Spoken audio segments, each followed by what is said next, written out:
Dan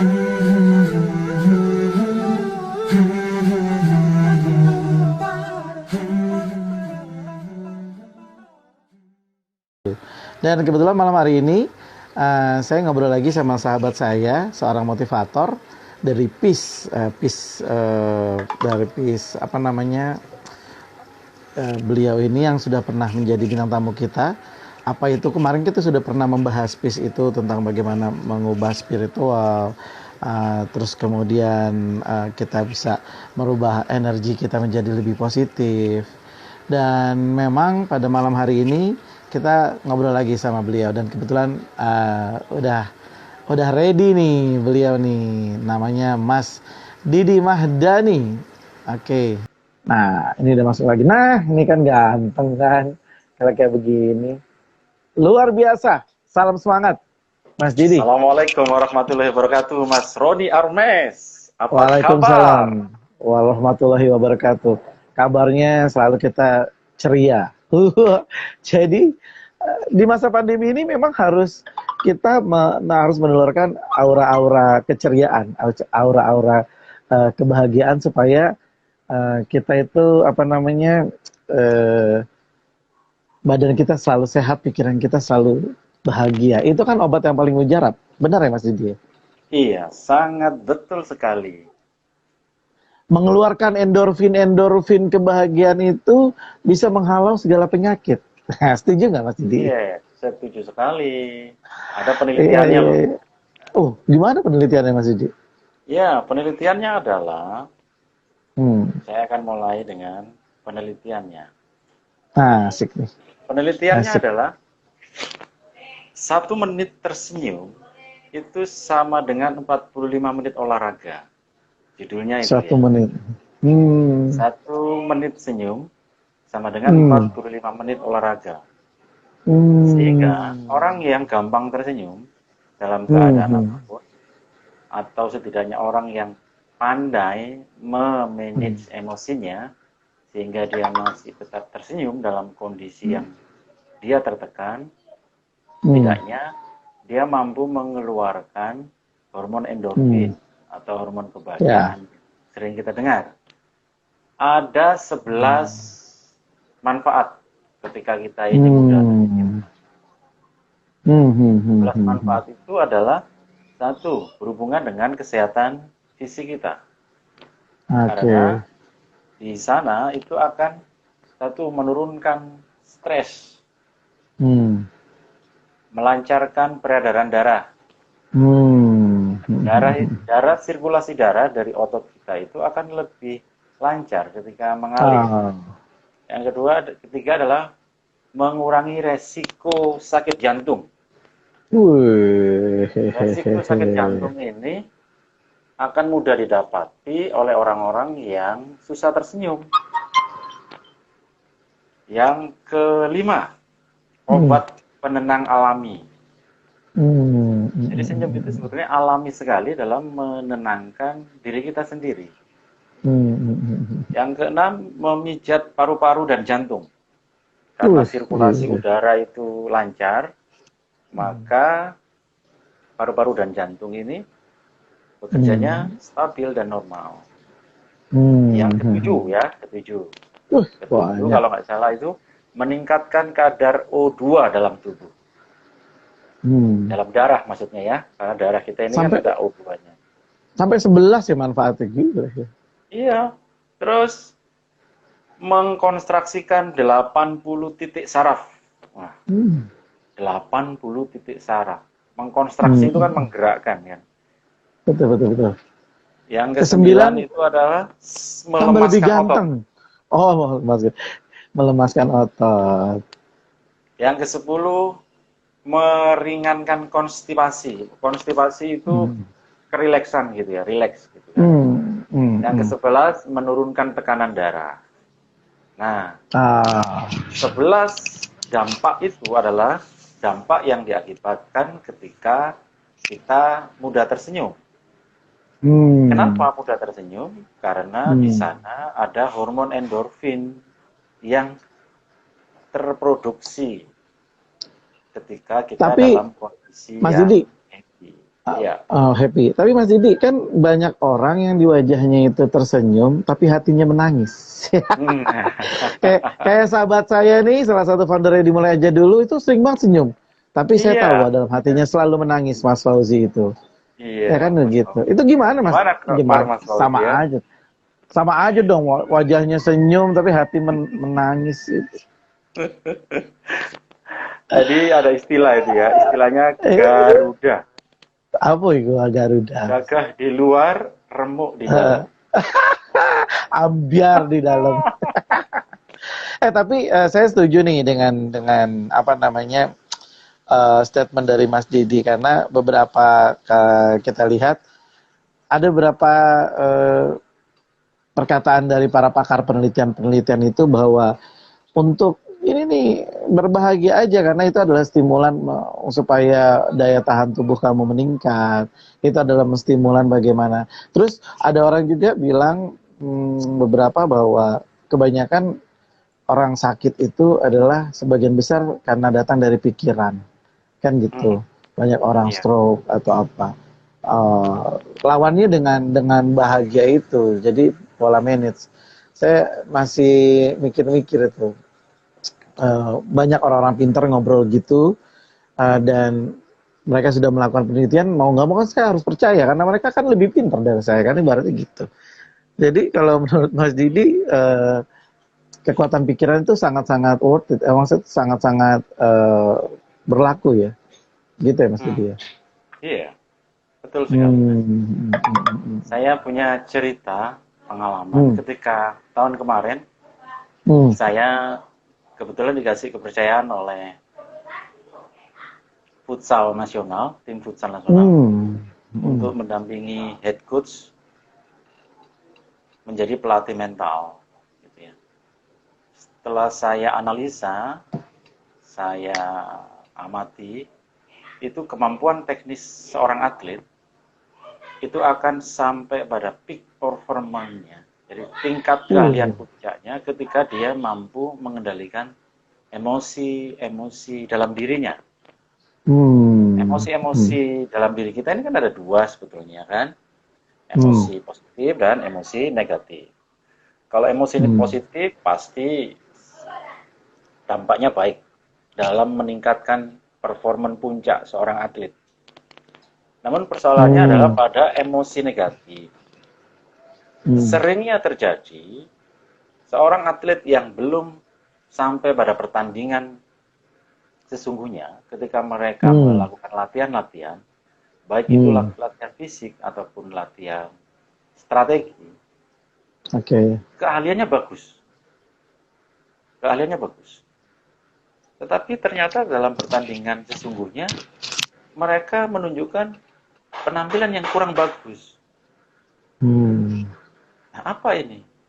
Ternyata setelah diteliti, ada emosi-emosi dalam diri mereka yang mempengaruhi pikiran, tindakan, dan emosi mereka, sehingga yang muncul adalah emosi negatif. emosi negatif. Apa yang terjadi? Dampaknya yang terlihat adalah mereka mudah marah. Disenggol sedikit sama lawan, dia marah. Dampaknya adalah ketika komunikasi dengan timnya menjadi tidak bagus. Akhirnya berdampak pada Hmm. emosi juga dengan timnya. Nah, akhirnya tim Oke. ini kalah. Padahal tim ini, saya tidak menyebutkan timnya, tim Hmm. ini orang-orang yang di sana ini pemain-pemain nomor satu di klub-klub Hmm. Indonesia yang diambil satu persatu, jadikan satu. Setelah diteliti ternyata emosi negatif inilah yang menjadi pintu awal. Bagaimana seorang Ah, atlet, seorang pemain, sebelum mereka diberi latihan fisik dan strategi untuk dijalankan, yang pertama adalah bagaimana mereka itu diberi bekal dalam mengendalikan emosinya. iya, iya, iya, iya, iya. Ya, sahabat saya yang ada di pemilik klub, Hmm. pemilik klub Mas Dimas Bagus itu kan Hmm. pemilik klub kan. Bintang Timur Surabaya. Dalam beberapa kesempatan memberikan kesempatan kepada saya untuk bergabung, melihat bagaimana kondisi mental para pemainnya. Nah, disitulah akhirnya saya sama Mas Dimas, sama asisten coach yang lain, ada Mas Eko, ada Mas Amorino gitu kan. Akhirnya menyusun formula bagaimana mengendalikan emosi negatif sehingga tidak sampai mempengaruhi performa mereka. Ini kebetulan Mas Amorino gabung nih. Mas Amorino, assalamualaikum. Mas Amorino ini salah satu tim official di Bintang Timur Surabaya. Keren. Selamat malam Mas Amorino. Kayaknya next bisa kita ngobrol-ngobrol nih. Bagaimana kiprah beliau di Jawa Timur ya, Mas ya. Iya. Satu saat bisa diajak gabung Mas Amorino Iya karena beliau dong. banyak pengalaman para pemain-pemain. Iya. Keren. Mas Didi, jadi fakta yang Mas Didi temukan ketika melihat bahwa pemain-pemain tersebut lebih ke emosionalnya ya, kestabilan emosi. Setelah kestabilan emosi ini bisa berdampak kepada performa mereka tampil di dalam lapangan gitu ya Mas ya. Jadi kalau mereka nggak stabil emosinya ini bisa berdampak permainannya jadi buruk. Nah, bagaimana caranya supaya apa yang dilakukan seorang coach atau motivator seperti Mas Didi untuk memberikan atau menuntun mereka ke menjadi stabil emosinya? Apa aja yang dilakukan? Kan kalau ngobrol soal emosi kan panjang nih Mas. Karena kita akan ngobrolnya nanti kepada karakter, kita ngobrolnya lagi kepada ada apa dia di dalam keluarganya, kan itu akan panjang. Itu kalau kita ngobrolnya mungkin barengan psikolog atau gimana tuh Mas. Susah juga itu Mas. Ngobrol emosi itu paling susah ya. Betul. Tugas saya sebagai asisten ya, kalau di tim klub sepak bola itu ada head coach, kepala coach ya. Terus ada asisten-asisten. Ada asisten fisik. Nah, saya kebetulan asisten coach bagian mental psikologi. Yang saya lakukan adalah memberikan training di awal. Training pembekalan formula step by step bagaimana mengendalikan emosi dan pikiran. Salah satunya adalah ketika mau bertanding, para pemain ini sedini mungkin dihindarkan dengan alat komunikasi supaya tidak ada informasi-informasi yang sampai kepada mereka yang itu nanti akan mengganggu pikiran mereka. Itu akan menghindari mereka, melindungi mereka supaya mereka tidak mendapati informasi-informasi yang langsung mengganggu pikiran mereka. Coba, misalkan kita saja Mas Rones, tiba-tiba ada handphone bunyi. Karena handphone ini sumber kebahagiaan dan sumber kesedihan loh. Iya. Tiba-tiba ada handphone bunyi ting-ting gitu. Kalau itu ada seseorang yang kita harapkan kemudian menghubungi kita karena kita punya harapan kepadanya, misalkan kasih klien, kabar baik, itu kita senang langsung kan, wajah kita langsung berubah 3 detik langsung kelihatan. Iya. Tapi kalau yang terbaca itu adalah bagian misalkan. Bagian sedih-sedih gitu ya. Atau seseorang yang kita sayangi, anak, istri, suami, orang tua, itu menghadapi masalah misalkan. Atau hal-hal di kantor yang menyebabkan kita kok bad mood, nggak sesuai harapan sih. Akhirnya yang terjadi adalah bad mood. Betul. Ting nggak taunya apa, tagihan kartu kredit sudah jatuh tempo. Aduh matanya. Ting langsung kan wajahnya berubah. Wajahnya langsung berubah.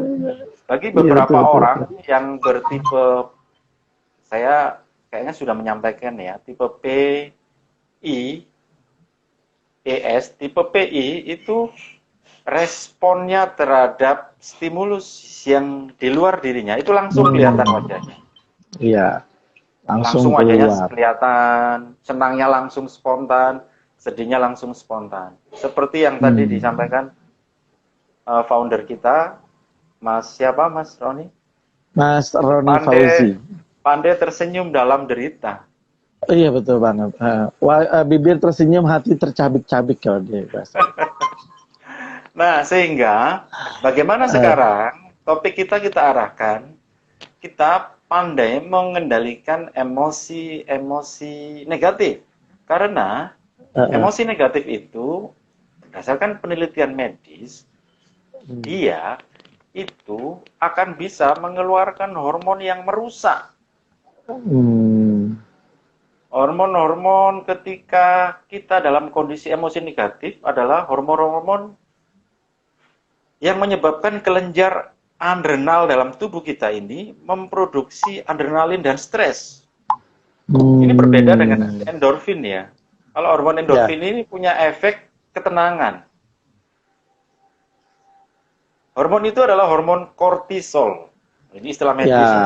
Hormon kortisol yang ini menyebabkan darah yang biasanya mengalir ke lambung dan usus akan mengubah arah ke otot dan mempersiapkan tubuh untuk melawan dia. Sehingga dalam proses perlawanan ini terjadilah apa yang dinamakan tegangan-tegangan. Tegangan-tegangan atau percikan-percikan gitu. Lah, kalau seseorang ini tingkat stresnya rendah, orang P sama orang I, itu yang terjadi adalah efek spontan. Wajahnya, gestur tubuhnya, pada tingkat tertentu, seseorang ini akan menunjukkan efek kemarahan. Ada yang marahnya itu lewat kata, emosional, ada yang lewat gerakan tubuh, membanting, bergerak. Nah, dalam kondisi marah, tekanan darah itu juga meningkat, Mas. Peningkatan darah itu menyebabkan peningkatan suhu tubuh dan tingkat pernapasan serta denyut jantung yang juga meningkat. Nah, jadi dalam kondisi ini, apapun yang dilakukan orang yang dalam kondisi marah karena stimulus ini biasanya yang dilakukan baik kata, tindakan itu tidak terkontrol. Iya, betul. Dalam konteks tadi atlet, permainan dia, gerakan tubuh dia ini kurang presisi, berbeda ketika dia dalam kondisi rileks. Nah, itu atlet ya. Nah, bagaimana sekarang kita dalam kondisi keseharian dihubungkan dengan era pandemi COVID seperti ini? Di mana yang sebelumnya yang bekerja penghasilannya itu mampu mencukupi kebutuhan rumah tangganya dan anak-anak, terus tiba-tiba harus mengalami penurunan. Anak pun yang biasa itu bermain dengan teman-temannya, terlampiaskan sosialisasi, akhirnya harus di rumah. Benar. Ibu yang biasanya itu rutin punya waktu istirahat sendiri misalkan, kini harus bersama dengan anggota keluarga dalam waktu yang lama. Iya, hampir setengah tahun ya, hampir 6 bulan. Hampir seharian ibu atau orang tua, ayah dalam kondisi PSBB begini ini harus bersama dalam satu atap rumah yang dimana semuanya menuntut perhatian saat itu juga. Betul. Bayangkan, betul. Lalu lintas pikiran dan emosi yang ada di setiap orang yang ada di saat pandemi seperti ini. Nah, inilah yang menyebabkan banyak kasus-kasus terjadi menghiasi masa di rumah aja. Di satu sisi itu adalah sarana untuk mendekatkan antar keluarga, di satu sisi lain itu juga menimbulkan efek yang lain. efek tingkat stres. stres, Iya. tingkat kehamilan juga meningkat, tapi di sisi lain tingkat perceraian juga meningkat. Ini menarik nih, Mas Didi. Sebelum kita bahas yang lebih dalam lagi tentang bagaimana efek stres di era pandemi, ini ada teman kita nih udah gabung, Mbak Hmm. Rosiana Rosi. Dia, Hei, Mbak Rosi. Mbak Rosi sahabat oh, di Semarang. oh Semarang, Wong Di Jawa Tengah. Semarang. Luar Alhamdulillah, Mbak biasa. Rosi. Nah, Mbak Rosi tadi sempat nyapa Mas Didi juga, dia bilang kalau ngobrol soal emosi kadang-kadang walaupun sudah berhusnuzon katanya, tetap aja ketika dia merasa kesel, tetap berubah ekspresinya. Walaupun sudah berhusnuzon. Ya kan begitu ya, manusiawi ya Mas Didi ya. Orang walaupun berhusnuzon, berpikiran baik, tetapi kalau lagi kesel ya bawaannya ya kesel dan ekspresi wajah pasti berubah ya kan? Kayak gitu. Nah, menurut Mas Didi, apakah memang wajar ketika kita menunjukkan sebuah ekspresi kekecewaan kepada seseorang yang kita tahu kita lagi kesal sama dia kan gitu. Sebetulnya manusiawi, kalau menurut saya sih wajar-wajar aja gitu kan. Masih untung nggak Iya. kesambit. Gimana kalau dari seorang motivator seperti Mas Didi, apa ini yang harus kita lakukan ketika kita merasa sama seseorang merasa kurang apa namanya tidak dihargain atau ya merasa kesel lah. Sebelumnya saya sampaikan dulu Assalamualaikum Mbak Ros, apa kabar? Semoga keluarga anak-anak sehat di Semarang. Terima kasih pertanyaannya. Mbak Ros ini sahabat lama, mitra. Beliau juga aktif di bidang psikologi dan SDM. Kebetulan beliau juga memimpin divisi SDM, Mas Roni. Jadi sangat berhubungan dengan banyak jiwa-jiwa. Emosi-emosi lah ya. Banyak karakter-karakter yang membuat emosi lah pokoknya gitu ya. Iya, Dia bilang iya. saya orang P. Orang P itu kayak gimana Mas Didi? Orang P itu kan ada P sama orang I gitu kan. Maksudnya gimana tuh Mas? Iya, orang P, jadi kan di PIS itu kan orang dibagi 4 ya. P, I, E, S. Proaktif, interaktif, empati, dan sistemik. Nah, dalam tes itu nanti keluar 4 grafik susunan dari P, I, E, S. Ya. Yang menonjol mana yang pertama, yang kedua, ketiga, dan keempat. Nah, kebetulan Mbak Ros ini adalah beliau grafiknya adalah PI. Jadi PI nomor 3 dan 4-nya itu saya masih lupa, empati sistemik atau sistemik empati. Jadi beliau ini PI, orangnya to the point, singkat, kecepatan, tindakan, dan hasil. Kalau I apa ya? I tadi? Interaktif. Interaktif. Nah, interaktif ini beliau juga antusias dalam hubungan. Jadi wajar ketika beliau sering mendapati reaksi-reaksi spontan ketika menghadapi hal-hal yang tidak cocok di depannya. Sehingga bagi orang P dan I sebetulnya sarananya adalah mereka harus lebih banyak menahan diri untuk merespon seketika. Karena lawan bicaranya atau orang yang di hadapannya mungkin juga berbeda tipenya dengan orang P, sehingga yang menerima respon itu akan juga melakukan reaksi dalam dirinya. Nah, efek yang terjadi adalah ketika orang P ketemu orang P, akhirnya apa? Tabrakan. Nah, kita kembali ke bagaimana kita mengendalikan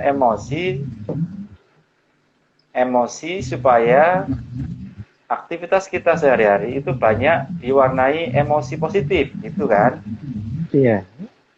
Kita supaya emosi-emosi negatif itu mudah diminimalisir, gitu kan? Nah, ada beberapa tips formula yang bisa dijadikan panduan, gitu kan? Yang pertama ada 5 formula ya. Ada formula ada 5 formula. Yang pertama adalah sering-seringlah melakukan meditasi. Wah, iki. Angel iki, meditasi itu piye? Nah, meditasi itu kalau dalam Islam, kebetulan saya Muslim, meditasi itu adalah mengolah rasa dalam perjumpaan dengan Tuhannya. Sehingga dalam proses meditasi itu, pikiran dan emosi itu yang dimunculkan adalah rasa terima kasih. Rasa terima kasih kepada lingkungan sekitar terhadap apa yang dimiliki sekarang. Kalau bahasa Islamnya adalah syukur tadi. Oke. Ya, Sehingga ya. ketika proses meditasi itu dilakukan dalam dirinya dan sering dia melakukan meditasi atau sholat, orang ini akan mendapati yang namanya dampak sujud gitu ya. Oke. Dampak sujud itu adalah meningkatnya hormon endorfin dalam tubuh kita, sehingga yang terjadi adalah pelepasan beban pikiran dan emosi. Efeknya itu adalah tersenyum pasrah, karena keyakinan dia tersenyum pasrah karena keyakinannya yang begitu kuat terhadap Tuhannya, bahwa apapun yang dimilikinya sekarang, apapun yang didapatinya sekarang adalah kondisi terbaik yang diberikan Tuhannya kepada dirinya. Oke. Jadi ibaratnya kita harus selalu berpikiran apa ya? Bisa dibilang kita harus selalu berpikiran baik, terutama bahwa kejadian apapun yang menimpa, bahwa itulah yang terbaik gitu kali Mas ya, supaya kita nggak terlalu terbebani. Gini, dalam proses sholat itu, sholatnya tidak hanya persoalan fisik, tapi ada pelibatan batin di sana, Mas. Oke. Batin ini harus bicara di sana, karena setiap kata, doa, pujian yang keluar dari mulut itu harusnya tidak hanya sebatas kata, tetapi ada rasa di sana. Tapi Mas Didi, kalau jadi gini, saya tuh kadang-kadang punya mungkin Rosiana Rossi itu di bagian HRD atau banyak ketemu orang. Pasti banyak sekali karakter-karakter yang sudah beliau temui atau mesti ditemuin sebagai motivator. Ada beberapa karakter yang memang dia meledak-ledak. Ada karakter dia yang memang gampang sekali marah. Karakter-karakter ini itu gimana, apakah kita lebih sulit untuk mengubah sebuah karakter gitu, atau gimana Mas caranya supaya apa yang ingin kita capai kepada orang tersebut bisa dipakai gitu. Bahwa kadang-kadang kalau kita ngobrol soal karakter nih susah. Ada orang teman saya yang tadi saya bilang kayak Mas Fauzi Nahroni, teman kita itu karakternya dia bahagia, dia orangnya sangat supel, sangat apa. Tapi kan kita nggak tahu juga, kadang-kadang manusiawi, kadang-kadang dia bisa sangat marah misalnya kayak gitu, kan manusiawi juga. Menurut Mas Didi yang harus dibentuk itu diperbaiki personalnya dulu, atau sudah bisa langsung masuk kepada materi-materi bahwa kamu harus stabil emosinya, kamu harus gini, kamu harus itu tadi meditasi dulu atau gimana kayak gitu. Gimana Mas? Iya, yang pertama yang harus dilakukan adalah menyadari dirinya dulu, mengenali dirinya. Karena orang yang mengenali dirinya, dia akan berjumpa dengan Tuhannya. Iya, iya, iya. Dalam perjumpaan itu, dia akan pandai dan ahli dalam menyalahkan diri sendiri. Oh. Jadi yang terjadi adalah sebelum memberikan respon, dia akan melakukan introspeksi. Jadi dampak dari meditasi bernama sholat bagi orang muslim atau agama-agama lain itu adalah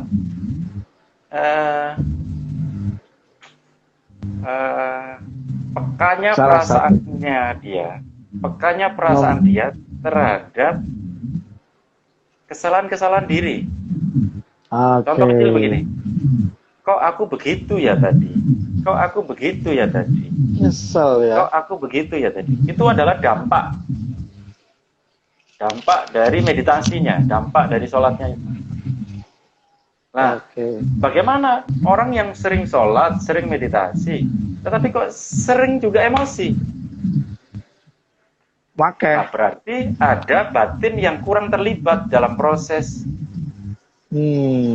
pengucapan doa dan pujian kepada Tuhannya. Iya, betul. Nah, di meditasi dalam Islam itu kan, sholat itu kan, kenapa 5 kali?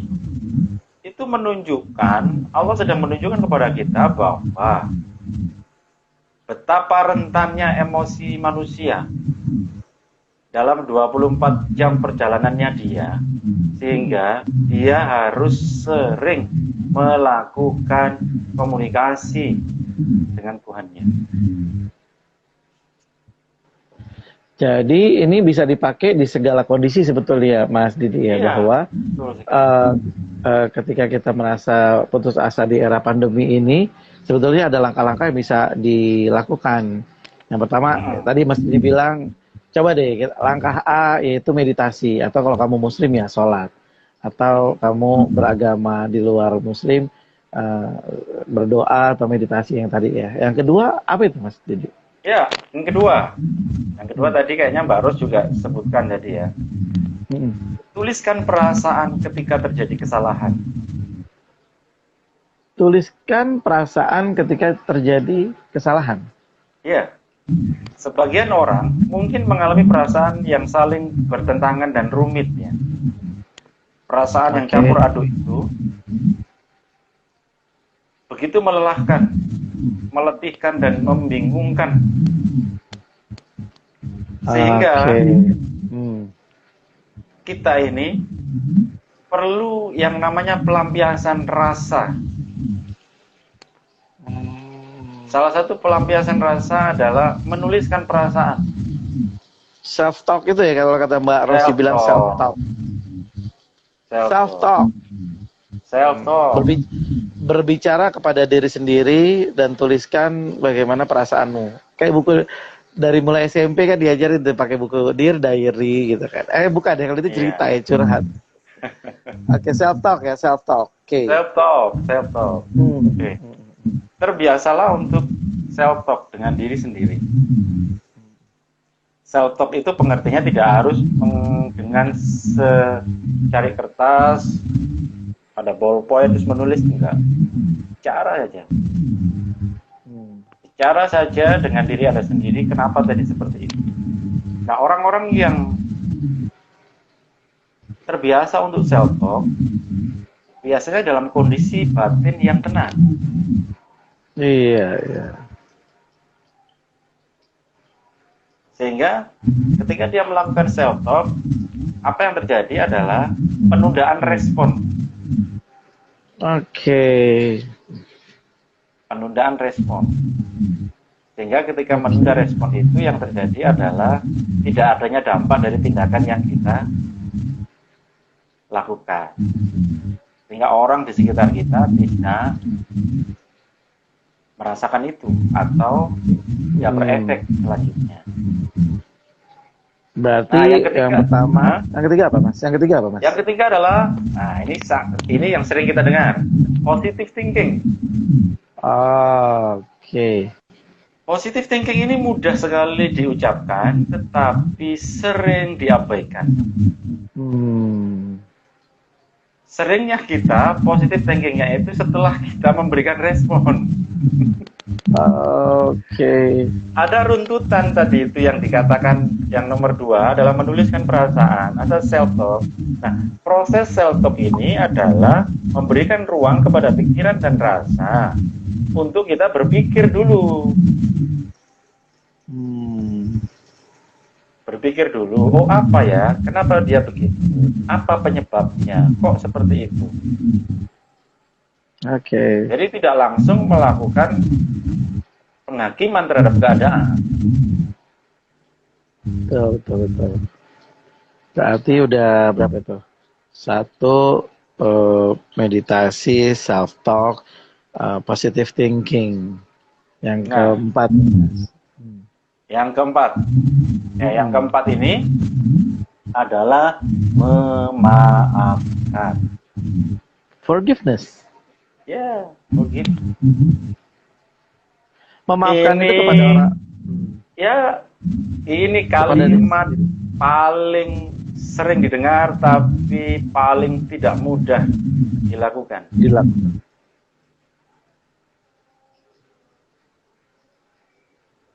Memaafkan ini bisa dilakukan adalah orang-orang hebat. Orang-orang yang terbiasa berbicara dalam meditasi, terbiasa berbicara dengan dirinya sendiri, terus kemudian dia terbiasa menerima semuanya adalah kondisi terbaik yang diberikan Tuhan kepadanya. Sehingga ketika dia benar-benar melakukan 3 proses tadi itu akan berdampak pada yang namanya hasil dari meditasi. Oke. Berarti forgiveness. Yang kelima, Mas? Ya, yang kelima. Yang kelima adalah bicarakan masalahnya. Oke. Teman diskusi. Cari teman diskusi. Bagaimana kalau misalkan kita sedang mengalami emosi negatif, tetapi kita masih beberapa orang membutuhkan ruang untuk sendiri, sehingga belum sempat membicarakan dengan yang lain. Ya jangan dipaksa dia harus membicarakannya. Karena setiap tipe, baik B, I, E, S, membutuhkan ruang-ruang sendiri. Iya, betul. Tidak semua orang punya daya tahan dan cara penyembuhan dirinya sendiri. Sehingga kalau misalkan dikatakan kamu itu egois, kenapa sih kamu nggak ngomong sama aku? Kenapa kamu melakukan itu, nggak bilang-bilang? Sehingga kamu membuat negative thinking pada diri. Makanya kita kan dilarang untuk menjadi hakim dari semua pertandingan.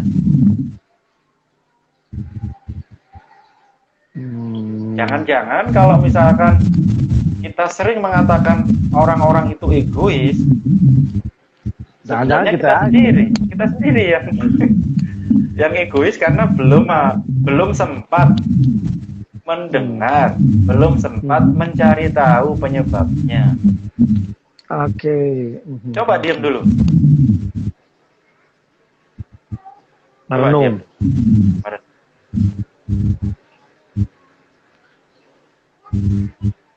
Terus? Nah, coba diam dulu Mas Roni. Ketika ada masalah ya, yang itu sangat tidak cocok, di mana kita harus mendapati akibat dari yang tidak kita lakukan. Bagaimana rasanya? Marah, bingung, kecewa, depresi, muarah pokoknya. Awas nek ketemu tak saduen jenengan. Contoh. Satu saat Mas Roni berangkat kerja. Berangkat kerja, sudah capek, panas, macet. Tapi sebelumnya udah janji sama istri untuk menjemputnya. tiba-tiba di jalan nggak sesuai waktunya. Mas Roni sudah pontang-panting mencari cara untuk tepat waktu, tapi belum tepat waktu. Kemudian sampailah Mas Roni di kantor istri.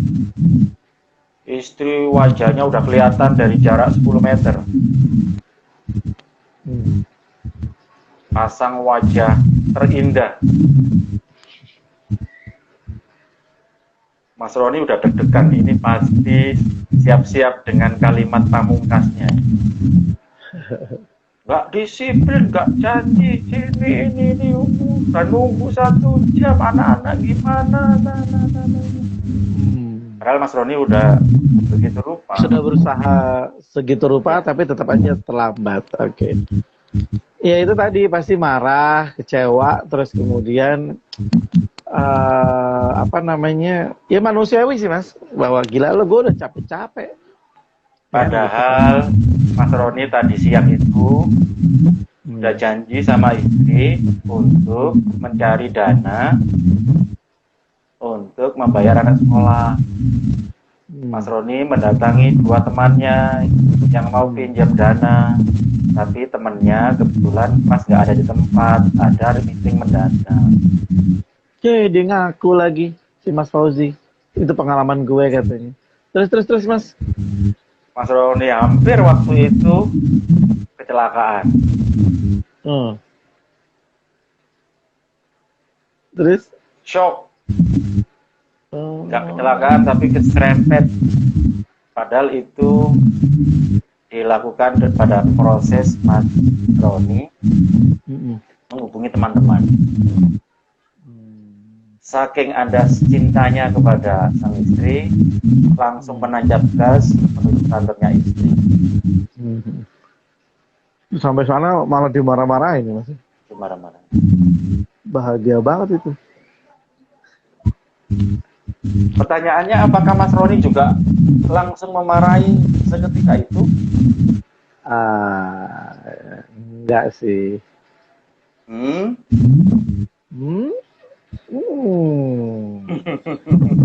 Yakin.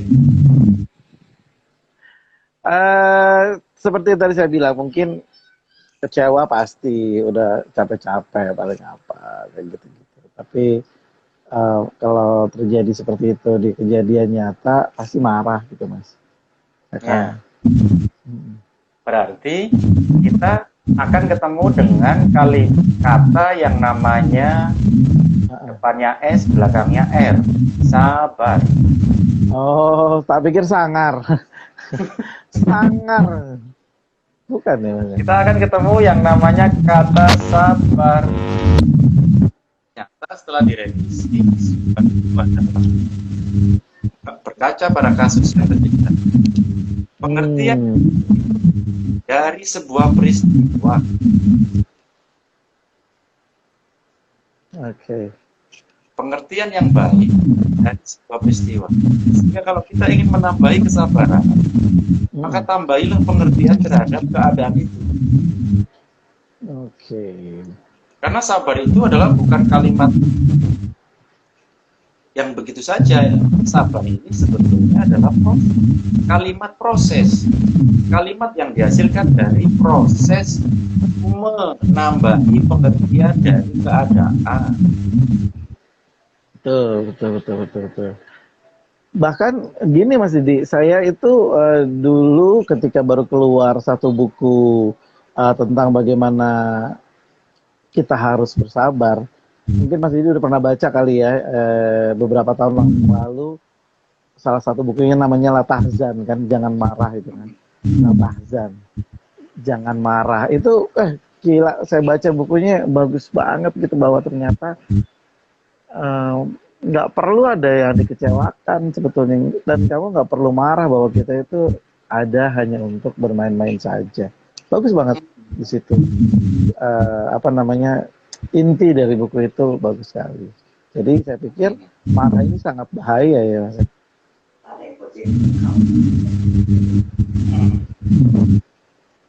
Iya Mas. Iya. Ini ada nenek saya. Oh, luar biasa. Nah, Luar ini biasa. saya. Nah, Hai. dia muncul.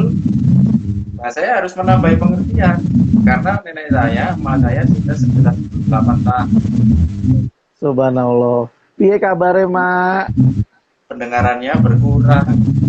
Oh, Jadi luar saya biasa. sudah bilang, Mak, kalau saya nanti bicara, jangan lewat. Nggak dengar. Akhirnya dia nyelonong kan. Ini namanya, Sa. Iya. Sabar. Benar. Itu Terus nggak yo?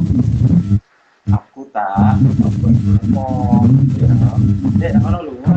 kancane Mas Didi ki, Mak. Ya, Kancane. bisu katanya. Luar biasa Mas Didi. Saya senang banget nih Mas Didi masih ada orang tua bahwa itu tuh salah satu pintu surga ada di sebelahnya. Luar biasa. Buat emak. Biar Salam tuh dari Mas Roni Fauzi. Salam, udah lama nggak ketemu sama Mak. Salam sehat ya Mak. Gitu. Tadi Iya. iklan. Nah, tadi Gak itu apa-apa. tadi kasih contoh tadi. Tadi contoh sabar. Betul. Mas Didi, kalau gitu apa yang harus kita lakukan atau mungkin sahabat dari dimulai aja dulu mungkin sudah ketika di masa-masa yang sekarang penuh dengan kekecewaan, penuh dengan kemarahan, kadang-kadang saya mikir ada beberapa ketika kita nonton TV bahwa ada berita begini kita marah, sama pemerintah marah, kok seakan-akan kita dipermainkan, bantuan terlambat, misalnya kayak gitu, isinya banyak-banyak kemarahan. 5 hal Iya. tadi itu harus kita lakukan untuk mengelola atau memanajemenkan hati kita supaya kita bisa tampil lebih bahagia gitu ya Mas. Atau seperti gimana Mas? Karena terus terang di masa sekarang ini kita akrab dengan yang namanya kekecewaan. Wah, bahasanya berat. berat. Ada istilah sufi, Mas. Adalah istilah sufi. Sebetulnya kebahagiaan dan penderitaan itu nggak ada bedanya. Penderitaan dan kebahagiaan sebenarnya dua hal yang sama. Ketika proses meditasi itu sempurna kita lakukan setiap hari, maka sebetulnya orang yang mendapati penderitaan dalam tanda kurung sesuatu yang tidak kita inginkan, sebetulnya itu adalah cara Allah untuk meningkatkan level kita dalam menerima kondisi yang ada. Betul. Sebetulnya kalau misalkan kita kalau dianggap seperti sebetulnya ini adalah asal dari doa yang kita panjatkan setiap malam. Berasal dari doa-doa yang kita panjatkan setiap malam. Bukankah doa kita pertama adalah ya Allah jadikan aku hamba yang sabar, ayah yang sabar, ibu yang sabar, anak yang sabar, pemimpin yang sabar. Semuanya tentang kesabaran. Bagaimana mungkin kita setelah mengaku beriman tidak diuji dengan yang namanya masalah? Katanya ingin menjadi orang yang sabar, kok nggak diuji? Betul. Jadi kalau misalkan ini Mas Roni, setelah selesai kita bicara ini, live ini, jangan salah. Saya sama Mas Roni akan diuji dengan yang namanya kesabaran. Iya, betul. Setiap kita mengucapkan sesuatu tentang permohonan, langsung kita akan diuji.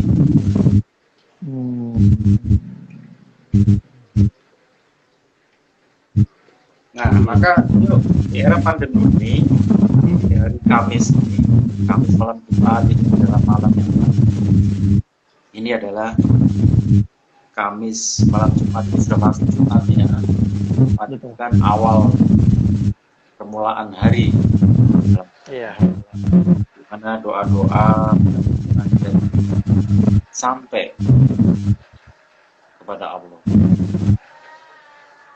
Yuk kita lebih melatih kesabaran kita. Kita koreksi meditasi atau sholat kita agar betul-betul itu berdampak pada penerimaan kita terhadap segala sesuatu yang tidak cocok, sehingga apa yang namanya emosi negatif itu bisa dengan mudah kita alihkan kepada energi positif. Kita alihkan kepada energi menerima, energi pasrah.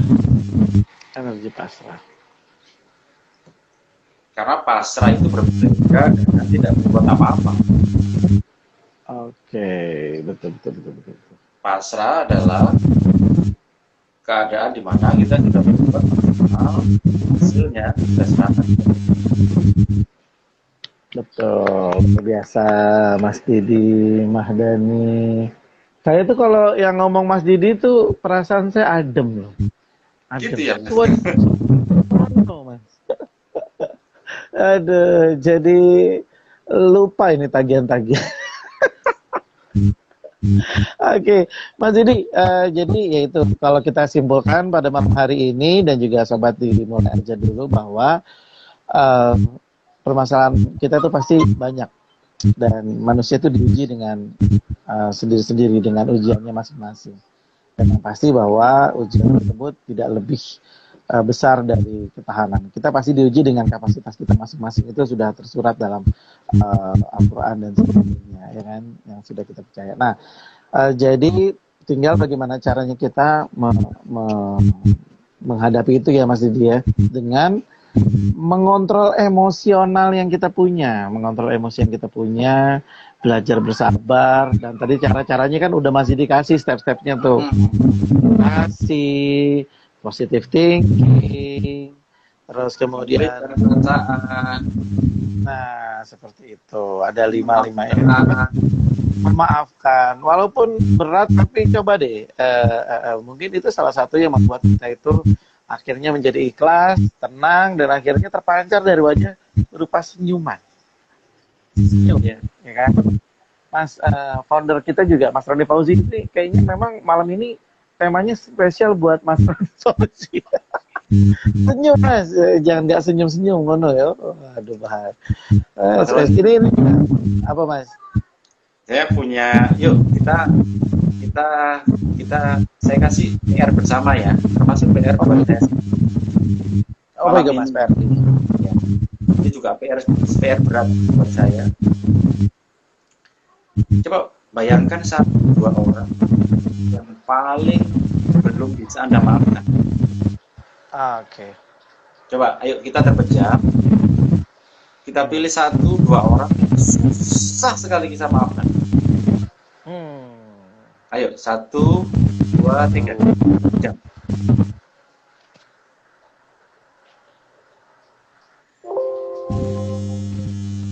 Terus sambil ngincer Ya. gitu. Mas Roni jangan banyak-banyak ya membayangkan orangnya ya. Mas Roni banyak banget dibayangkan. Ya, cuma 1-2 orang yang susah kita maafkan. 1-2 orang saja.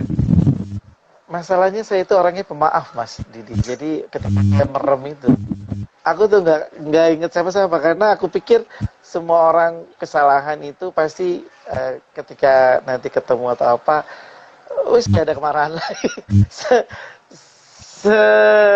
Sebesar apapun ya nggak ada sih. Kalau saya Mas, saya nggak tahu kalau yang lain mungkin punya masalah.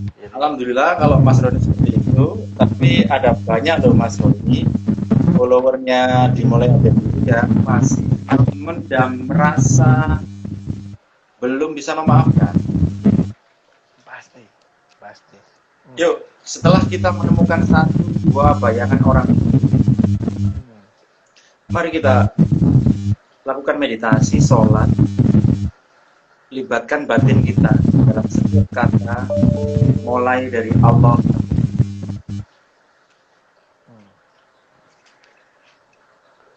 mulai dari surat Al-Fatihah. Libatkan batinnya, jangan hanya kata saja, libatkan batinnya. Lalu setelah selesai sholat, Anda berdoa. Doanya begini. Jangan berdoa minta orang itu diberi imbalan balasan. Tapi doakanlah dia agar dia diberi hidayah. Kehidupannya dibaikan, dimuliakan. Kalau masih ada yang bertabrakan di hati antara ikhlas dan ikhlas, terus saja, terus sampai perasaan Anda lembut, sampai ada perasaan Anda lembut sekali. Kalau masih belum lembut, terus berdoa kelembutan dan ingat-ingat kebaikannya dia. Meskipun Anda susah mengingat kebaikannya, pasti ada kebaikannya.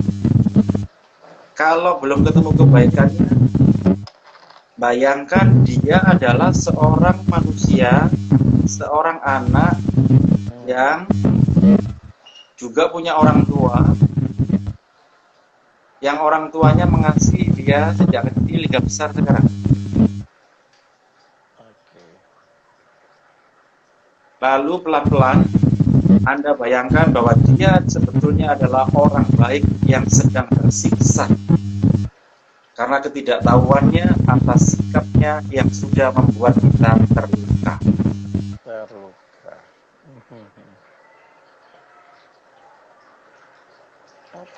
Lalu di ujungnya adalah Anda ucapkan dengan sungguh-sungguh astagfirullahaladzim. Tarik nafas lagi, astagfirullahaladzim. Lalu bayangkan dia, lepaskan dia, serahkan dia kepada Allah. Itu sudah pasti kita akan lembut sendiri ya, Mas Didi. Tidak langsung, Mas, proses terus. Itu proses terus dan saya pernah mengalaminya dan terus menerus melakukan proses itu. Saya tahu tuh yang didoain Mas Didi supaya dapat hidayah, saya tahu kok. Mas Roni bisa baca ya? Bisa. Nggak apa-apa, Mas. Pengalaman kita sama. Mas Roni bisa baca ternyata ya? Iya, pengalaman kita sama. Oke, Mas Roni Didi. juga ya berarti? Saya sudah memaafkannya sudah lama. Sudah. Mas Roni, coba. Mas. Orang baik itu perlu ada nggak di dunia? Harus ada. Harus ada ya. Berarti kalau ada orang baik, ada orang yang belum baik kan? Baik, betul. Nah, toilet itu bagus atau tidak bagus? Toilet itu bagus. Kalau nggak ada toilet kita susah untuk. Nah, toilet itu bau, jorok, kotor, tempat membuang kotoran. Tetapi masjid yang suci itu kalau tidak ada toilet, ya dia tidak akan bersih dan dia tidak akan suci.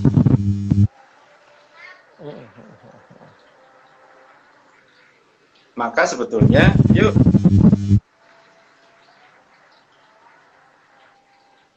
kalau ada orang-orang yang belum baik sama kita, anggap saja dia orang baik yang tersiksa karena ketidaktahuannya, karena sikapnya, tindakannya membuat kita terluka. Lalu kita serahkan semuanya kepadanya.